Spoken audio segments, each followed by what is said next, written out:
Olá, espero que esteja bem. Hoje vamos falar sobre gratidão. Sim, esta palavra tão pequena, mas que faz tanta diferença na vida daqueles que a praticam. E o texto que irei ler se encontra em 2 Reis, capítulo 4, versículo 1 e 2, e diz assim: Certa mulher das mulheres dos discípulos dos profetas clamou a Eliseu dizendo: Meu marido, teu servo, morreu, e tu sabes que ele temia o Senhor. É chegado o credor para levar os meus 2 filhos para lhe serem escravos, pois este tinha muitas dívidas. Eliseu lhe perguntou: Que te hei de fazer? Dize-me o que tens em casa. E ela respondeu: Tua serva não tem nada em casa, senão uma botija de azeite. Olhe como esta mulher, ao responder ao profeta, afirma que tua serva não tem nada em casa. Ela menospreza aquilo que possui, ela despreza o azeite que ela possui. Somente num segundo momento é que ela vai dizer que tua serva possui uma botija de azeite. Ela menospreza a bênção que ela tem e ela não entende que aquele pouco que ela possui é suficiente para ela quitar as suas dívidas e sobreviver com seus filhos. Muitas vezes nós desprezamos aquilo que o Senhor tem nos dado. Nós menosprezamos as bênçãos que já possuímos. Estamos tão preocupados pensando naquilo que não temos, naquilo que almejamos ter, e esquecemos de valorizar e agradecer o que já temos. Esta mulher precisava reconhecer que o que ela tinha era muito, que aquele azeite era muito, bastava ela pegar e entregar ao Senhor para que fosse multiplicado. Você pode muitas vezes reclamar do seu carro, da sua moto, da sua bicicleta, da sua casa, mas ao invés de reclamar, agradeça, porque pode ser velho, mas tem te abençoado. Sua moto pode lhe dar problema, mas tem trazido o seu sustento para dentro da sua casa.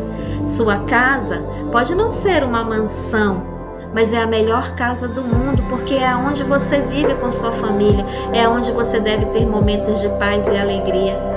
Valorize quem está à sua volta, não menospreze as bênçãos que você já tem. Deus não se agrada de murmuradores. Ao invés de reclamar, agradeça. Você precisa praticar a gratidão.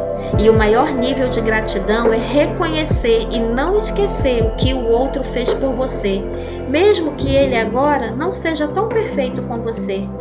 Gratidão é buscar esperança onde não existe. Valorize o pouco que você tem. E se for algo sobrenatural que você busca, pegue esse pouco e entregue ao Senhor, e Ele multiplicará, assim como Ele usou Eliseu para multiplicar o azeite daquela viúva. Aquele azeite que para ela não era nada, para muitos poderia ser grande coisa. Para ela não tinha valor nenhum. Então o que você tem, que para você pode não ser nada, para muitos, pode ser a solução de muita coisa. Esse carro que talvez você viva reclamando, a sua casa que talvez você viva reclamando, a sua filha, o seu filho.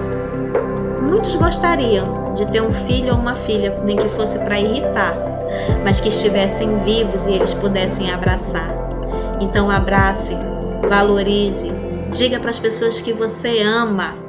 Diga para sua família o quanto eles são importantes para você, o quanto você os ama. Não murmure.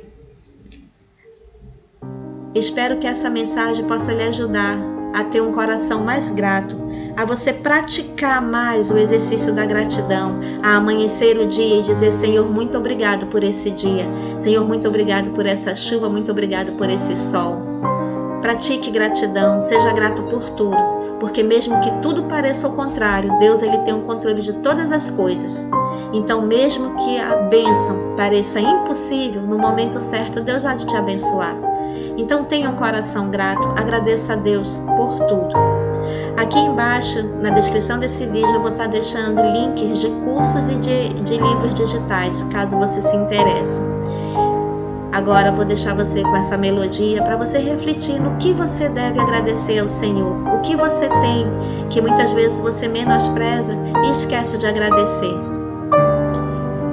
Ouça essa bela melodia e pratique gratidão. Até segunda-feira. Um abraço.